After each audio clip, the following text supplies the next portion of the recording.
ये जो साहब हैं जिन्होंने ये मटका बजाया, मैं बराह रास्त उनकी खिदमत में ये अर्ज करना चाहूँगा कि मेरे भाई, हम जिस दौर में गुजर रहे हैं, ये दौर वो है कि मुसलमानों के घरों के लड़के और लड़कियां मुर्तद हो रहे हैं, मुसलमानों के बच्चे तबाह हो रहे हैं, बेदीनी की सारा सैलाब हम पर मुसल्लत है। न सिर्फ बेदीनी का बल्कि कुफ्र और इल्हाद और शिर्क हमारे घरों में तो दाखिल हो रहा है।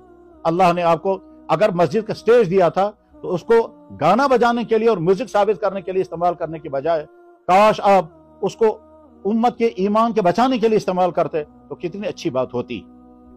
मैं हिम्मत करके ये कहना चाहूंगा कि जनाब मोहतरम अब्दुल गनी साहब, क़यामत के दिन जब अल्लाह ताला आपसे पूछेंगे, जो चीज मेरे नबी ने हराम की थी तो उसको हलाल कैसे कर रहा था? जो चीज मैंने की ही नहीं थी तो उस बारे में क्यों मेरे बारे में कह रहा था? मैंने आदम को मिट्टी से पैदा किया था, तूने उससे कहा मटका बनाना जायज है, मुझे ये तुमने कैसे हिम्मत की है? तो अल्लाह ताला शानू आपसे पूछेंगे, आप उसको क्या जवाब देंगे? और उसके बाद फिर जनाब रसूलुल्लाह सल्लल्लाहु अलैहि वसल्लम बहुत गमनाक अंदाज में जब कहेंगे कि तू मेरा उम्मती था, तेरा काम यही हो गया था कि मेरी उम्मत को वो बातें सुनाए जिसकी मेरी उम्मत को जरूरत नहीं थी, जब मेरी उम्मत के ईमान बचाने की फिक्र करनी चाहिए थी।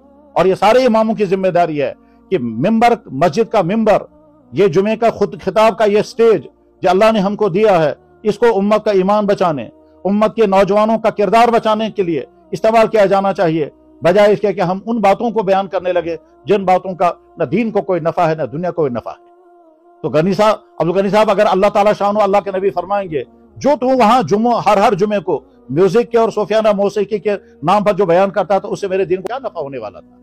क्या उससे उम्मत का ईमान बचने वाला था? क्या उससे उम्मत के मसाइल हल होने वाले थे? क्या उससे उम्मत का किरदार कोई सही होने वाला था? ये मौजू तूने उठाया क्यों था और उस उठाने का मकसद क्या था? और जब ये हराम था तो हलाल बनाने की कोशिश क्यों कर रहा था? क्या सारी उम्मत गलत समझ रही थी? अज़ मोहम्मद रसूलुल्लाह सल्लल्लाहु अलैहि वसल्लम ता सहाबा, ताबीन, तबे ताबीन, फुक़हा, मुहद्दिसीन, औलिया किराम, खुसूसन यहाँ कश्मीर के हमारे वो तमाम औलिया जिनके जरिए से कश्मीर में इस्लाम की दौलत और नियामत आई, उनकी जिंदगी में सारा कहीं नहीं है। तो ये तमाम अगर आपसे सवाल करने लगेंगे, उस वक्त आप क्या जवाब देंगे? यहाँ के उलमा को तो आप चैलेंज करेंगे। आप कभी कहते हैं और मैं समझे यू, कभी कहते हैं मौलवी।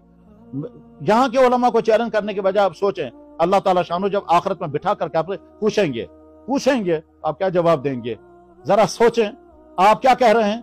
कहते हैं आज ताम छू तो बहुत, आज तक तुमने सुना कब्र में 3 सवाल होंगे, मैं तुम्हें चौथा सवाल सुना रहा हूं। चौथा सवाल कब्र में होगा विलायत के मुतालिक। ये कहां से निकाला आपने?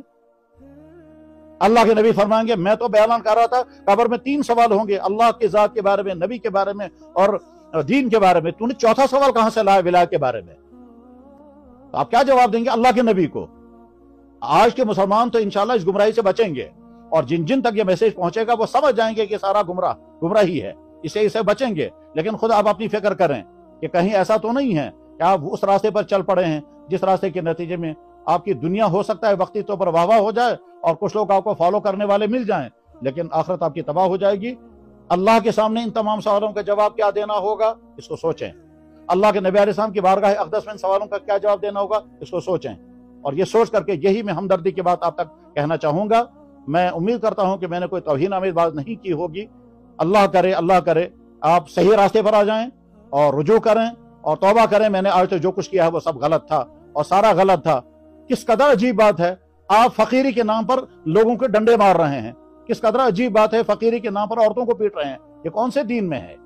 क्या अल्लाह के नबी अलैहिस्सलाम ने दीन, सहाबा किराम ने या जिन बुजुर्गों इधर हम तक दीन पहुंचाया, आज तक दीन के लिए ये डंडेबाजी इस तरह से कभी हुई है? इसलिए लोगों की जहालत का फायदा उठा करके ये तर्ज अमल इख्तियार करना मुनासिब नहीं है। अपना सुधार करें, अपने आप को किसी सही रास्ते पर ले आएं और किसी सच्चे साहिब इल्म और साहिब रूहानियत बुजुर्ग से अपने आप को वाबस्ता कर लें। उसी में आपके लिए खैर खाही है।